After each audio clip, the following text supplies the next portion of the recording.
I'm not breaking these plates because I don't like them. It's just the other way around, and I'll tell you more right after this.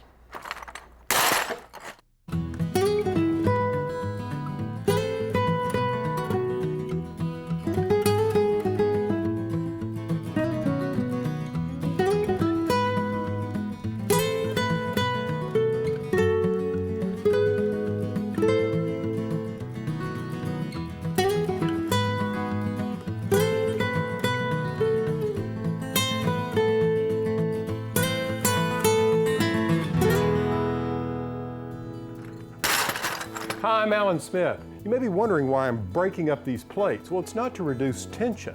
I'm actually creating something beautiful for my garden. You see, I'm going to transform this ordinary piece of concrete into a beautiful mosaic. I'm going to take these pieces of broken plate and create something beautiful not only for the birds, but something beautiful in my garden. I bet you didn't know that February is actually National Bird Feeding Month. You may be thinking, what an odd time of the year to be celebrating a really popular hobby, taking care of the birds. Well, actually, in the dead of winter is the best time to be feeding the birds because it's difficult for them to find food in the wild. So in today's show, I thought we'd concentrate on ways to attract birds into our gardens throughout the seasons. And just in case you want to make your own bird bath mosaic, we'll meet with an art instructor who'll show us how to put one of these whimsical pieces together.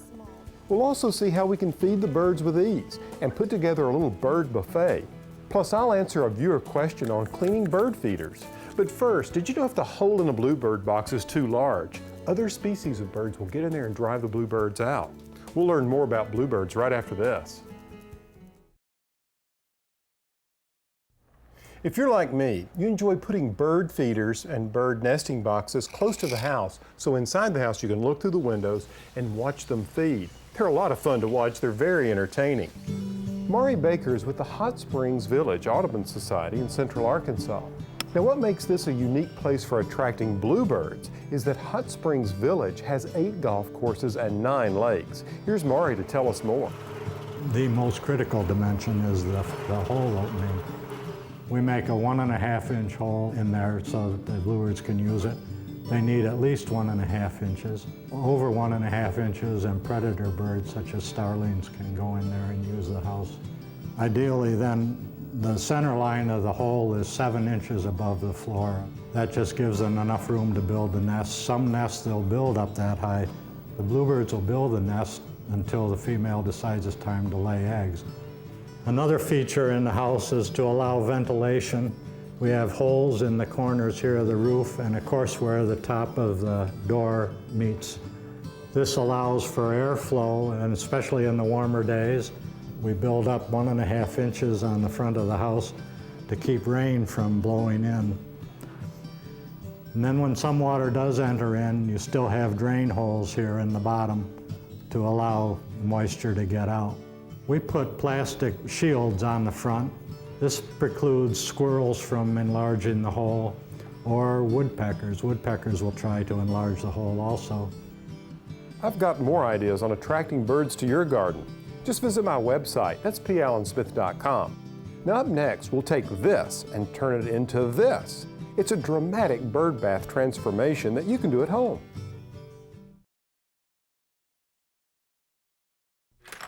Hey there, welcome back. Now throughout the show, I've been putting this project together. You may be thinking, gosh, that looks like a lot more than I want to deal with. But you know, this is really quite simple and can be a lot of fun. Why don't we catch up with art instructor Angela Cummings and she'll walk us through the steps. It's easy when you look at magazines or books and try to come up with ideas. And that's what I do. And I look a lot at clip art and on the internet or at art stores. And if I see a shape I like, I may Xerox it. And then I might enlarge that shape. And that's what I've done with this fish. The background, this black part, is an enlarged fish that was once about this small that I saw in a book. And I enlarged it so it would fit inside my bird bath. So now I'm laying my glass pieces on that shape. You notice how I'm not really trying to stay right within the lines. I'm trying to work within the constraints of these lines, but also add some of my own ideas to it.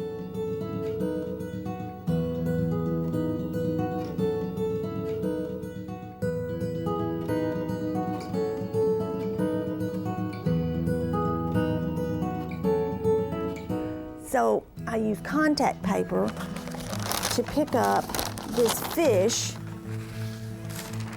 in its hole. And you have to be careful when you lay it down that you just sort of drop it down. If you don't, you're going to move your tile or your glass. So we're pressing so all of this glass sticks to the contact paper. Now we can pull it up, but it usually sticks to your background paper. I like to work on a white background paper so I can see more clearly what I'm doing.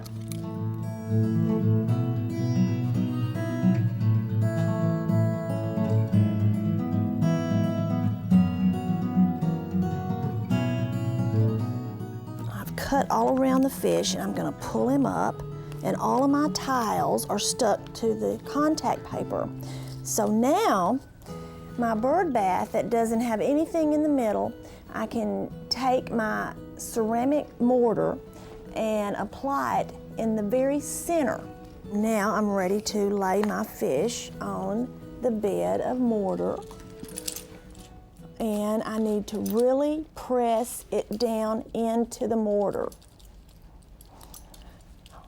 Now, I'm not going to remove the contact paper at this time, because if I do, I'm going to pull it out of the mortar.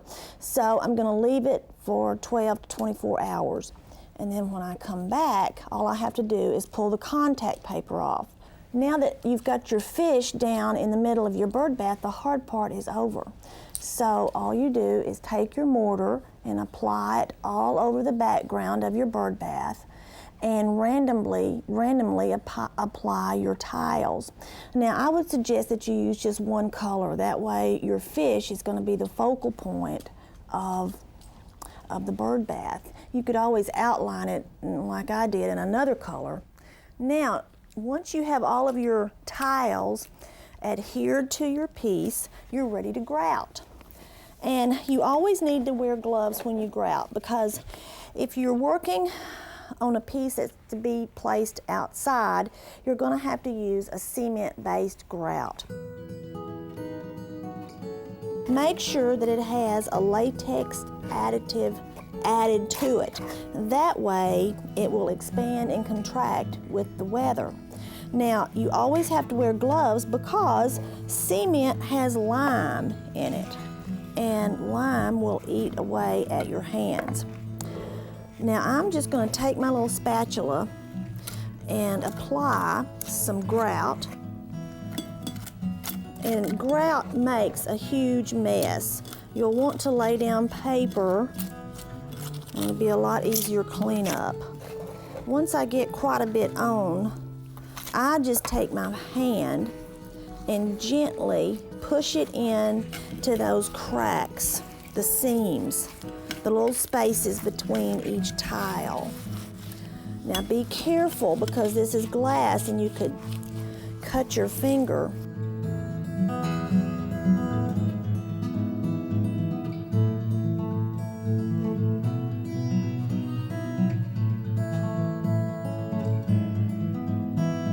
Now, you're going to wipe over one pass with this sponge, and you've got all of this grout on it, but you can't use that part again.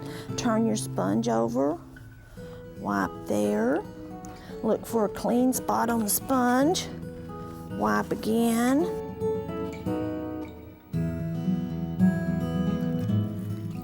I usually cut my sponges in half because it's easier for me to work with them that way. I'm going to take one pass with that side.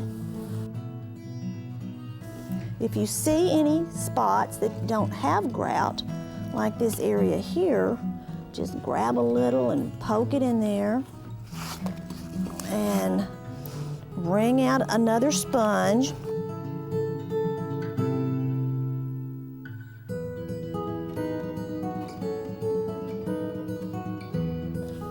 Now, when you've gotten just about all of the excess grout off, you get a clean, soft cloth. And this towel is a little thick, really. T-shirt material would be better. But you polish this tile because the grout is going to leave a hazy film. I've turned this simple little clay pot into something really special. And anybody can do this. This is a great hobby. There are hundreds of books on the subject. And you don't have to take a class, but there are classes probably in all major cities, your local art museum, your craft stores. A lot of those places offer classes in mosaicing. Now, another point you may want to keep in mind is you can actually change the color of the vessel or the bird bath itself. Now, there's nothing wrong with concrete. It can age a nice color, but I think they look so new in the garden.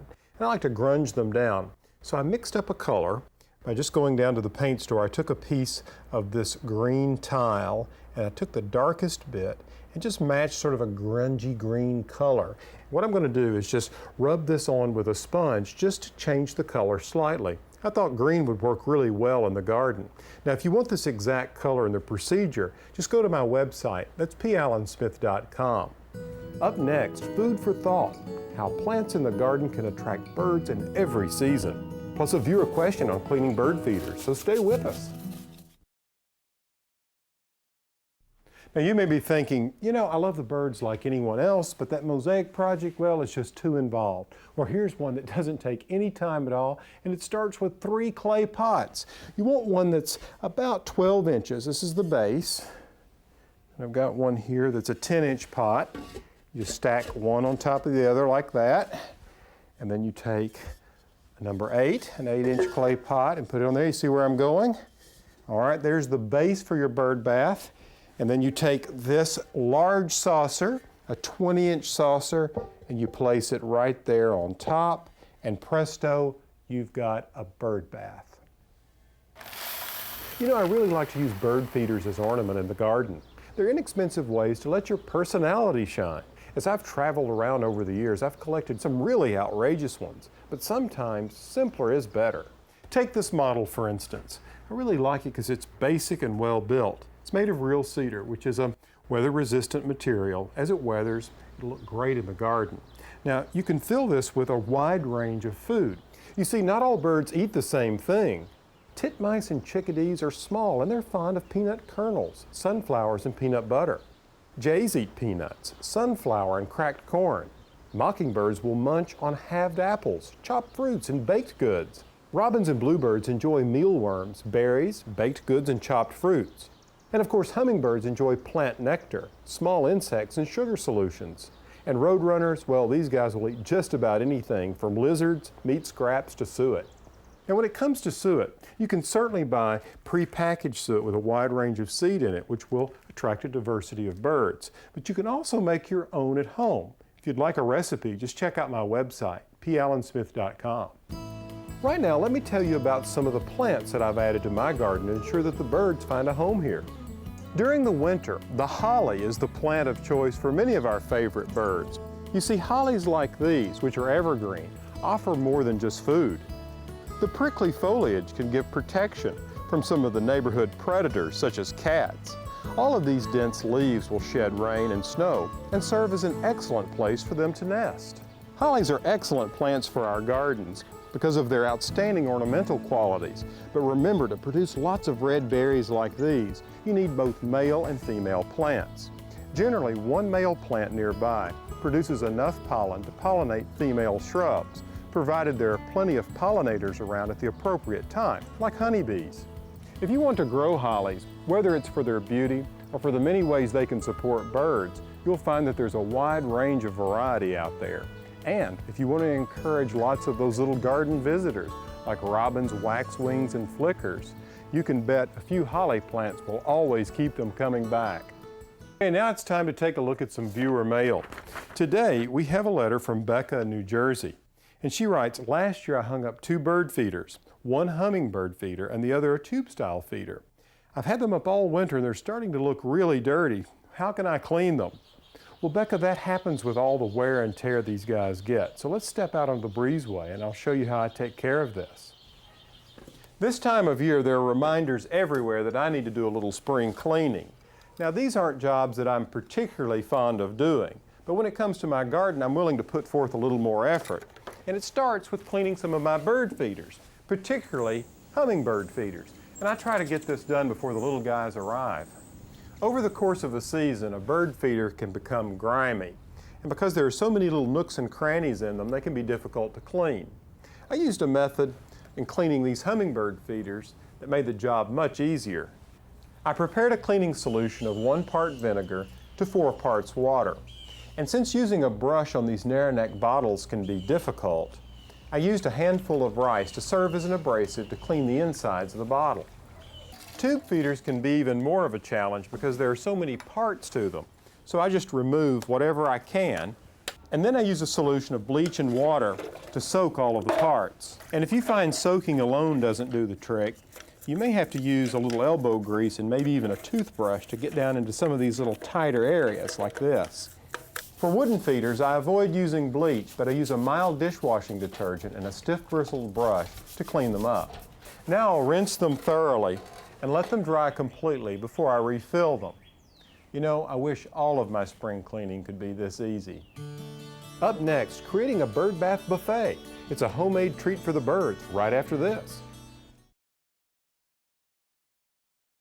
This recipe segment is brought to you by Marvin Windows and Doors, where our premier made-to-order windows and doors help open your home to the garden. Learn more at marvin.com. Got a broken bird bath? Why not turn it into a bird bath buffet? This is a really simple way to feed the birds. Just fill it with birdseed, corn on the cob pieces, dried sunflowers, and branches of berry-producing plants such as bittersweet or sumac. It's a recipe for success when it comes to attracting wildlife into your garden this winter.